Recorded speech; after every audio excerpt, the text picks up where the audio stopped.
Look at me. Look at me. I always say, what about me? What about me? Look at me. I'm alive. I'm more than alive. I'm not quite rejuvenated. I'm not quite, back there in the realm I want to be. And yet, yesterday for me was a huge moment. Sitting right here behind Barnway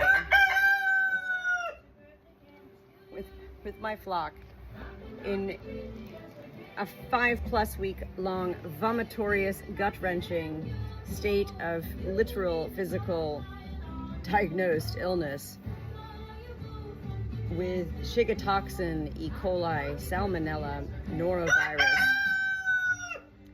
that all lingered much, much longer within my body because I have, go figure, autoimmune issues, whatever that means. I'm a sensitive soul. It makes sense that I have a sensitive body, yes? I'm not here to make excuses or to make any claims that I'm a unique person or a special person or anything like that. I am here to share that, oh my God, what you learn from Google is what you learn, that you can't trust Google entirely, for sure. You can't rely on Google to be the diagnosis. You do need doctors. I've had doctors along the way, and this diagnosis, has shown me the ways that this life of people, we as people, not me, but people, are. I can't believe the amount of blasphemy I received and being told I needed to do this, that, all without even knowing anything about me. And even more so from my own family. Like, what do you mean? What do you mean? That's all I could say. What do you mean? I was in, probably for the first time in my whole life, a very long moment of my life, 5+ weeks, entirely alone. No other life here to help me, comfort me, soothe me, sympathize with me, boost me, listen to me, talk to me, nothing. And yet still, that wasn't exactly isolation that I had been in for all of these weeks. It was indeed solitude. And yet that's the life I've been living for a long time, is a life of solitude. I love the life of solitude. I've lived the life of being surrounded by people and having to hear everybody else's blah, blah, blahs that just really, in my opinion, for myself, take away from any beauty that's within my own being, wanting to brew and blossom, so to speak. Being sick for 5 weeks and entirely alone with 52 animals was an everyday plateau. There was no climbing mountains while I was sick. There was no valleys down below when I was sick. It was literally a plateau the whole time of just sickness, constant sickness. Wide-eyed, oh my God, awareness of how sick I was. It wasn't about, oh my God, these days are long, I wish they'd end soon. Time became nothing more than a reality of aware existence that time was still here. I still needed to go to my doctor's appointments or go get groceries or, whatever else needed to be done on my daily routine of schedule of things to do. And yet beyond all of that, every moment 24/7 was a plateau of me, Natalie, in such a awareness of such awful, gut-wrenching sickness. It had to, and it did, get to a point in that 5 weeks where my being simply, not simply, horrifically actually, painfully so, and very much so aware so, got to a point where I was like, oh my God. I never felt like I was dying. I never felt like I was on death's door or anything like that. And yet, that's what anybody on the outside was trying to throw at me. You look like a wet rat. Those aren't kind words to say to somebody who's sick. You need to be in the hospital. Really? Why do you say that? Because you're not even here, so why would you tell me I need to be in the hospital? We are a world of entire blame, shame, and judgment of life itself. And it's a learned way of being. So to some extent, it's to no fault of our own. And yet, I'm here to start sharing with life that you need to wake up and beyond smell the coffee. You need to really start being kind. And I think where it really begins is you need to start finding kindness for your own self. Because everybody in my life who has treated me unkindly, I have been able to see during this intense time of sickness. I've been able to hear it all, absorb it all, process it all, receive it all, feel it all in ways I never could have if I was in that constant state of life's rushed way of being. I was sick as a dog. Sick as a dog? I was so sick. I'm still not exactly well. And yet, yesterday was a huge, whoa, freeing. I could feel this sickness literally evaporate from within my being and exit my body in ways that I can't quite explain.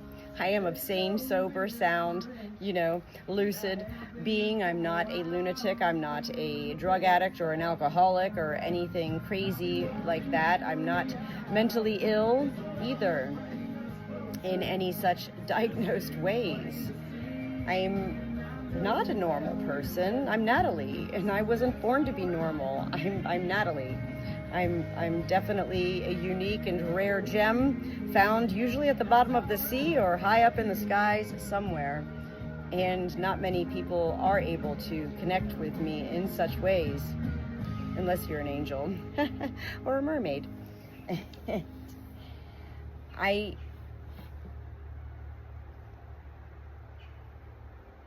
find it fascinating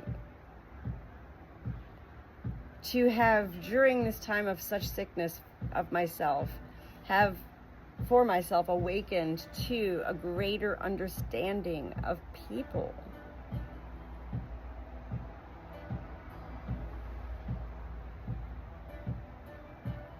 And all the pain that people suffer from, that they can't deal with, and so they ignite those fires everywhere else to avoid facing their own inner pain and suffering of whatever that may be.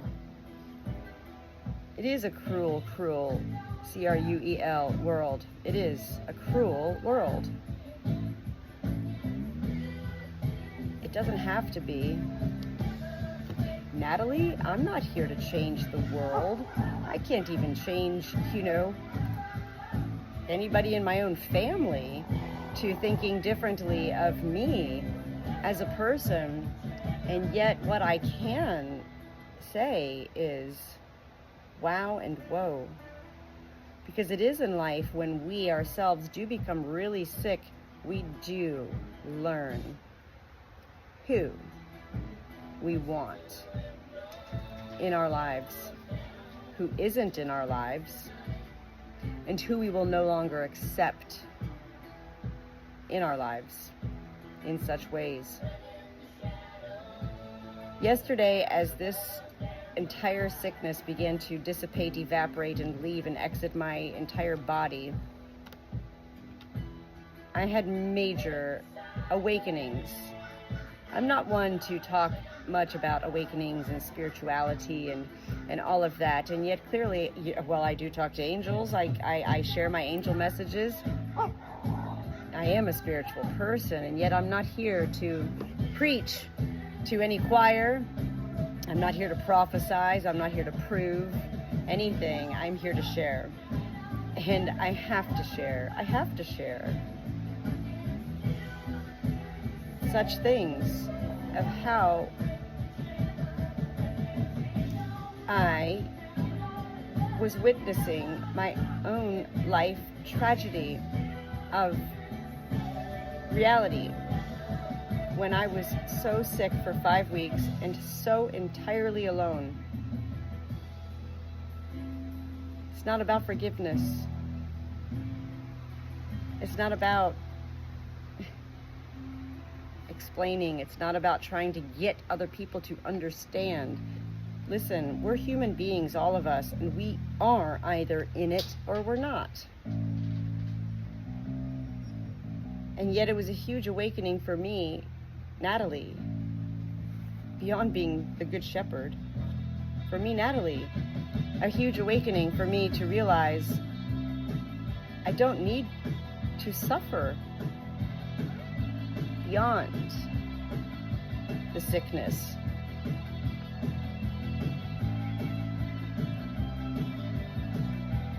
Where does this leave me now that I'm coming back to life after 5 weeks of being in this constant plateau of living?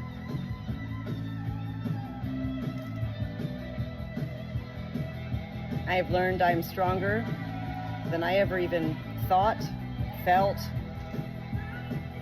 I am.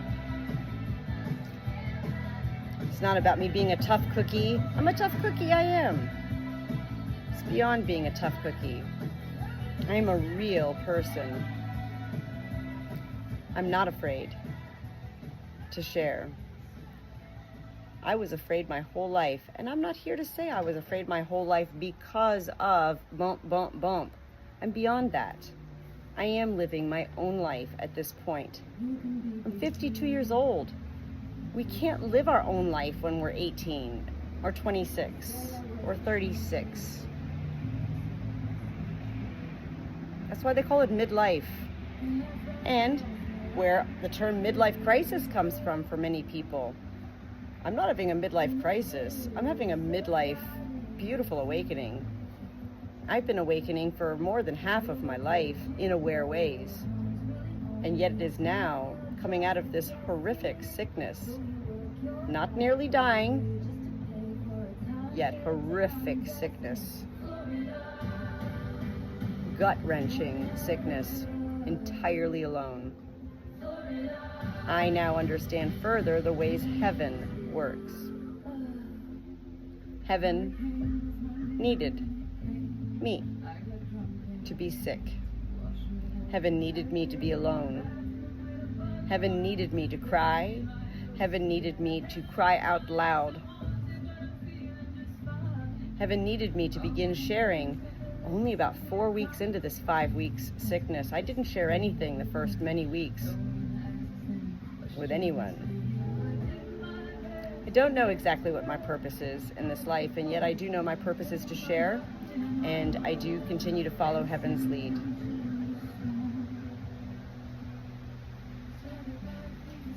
I think we all need to find our own peace before we continue carrying onward with such blame, shame, and judgment of all other life around us. Focus on ourselves. We're told that that's selfish. No, it's not selfish. We need to focus on ourselves.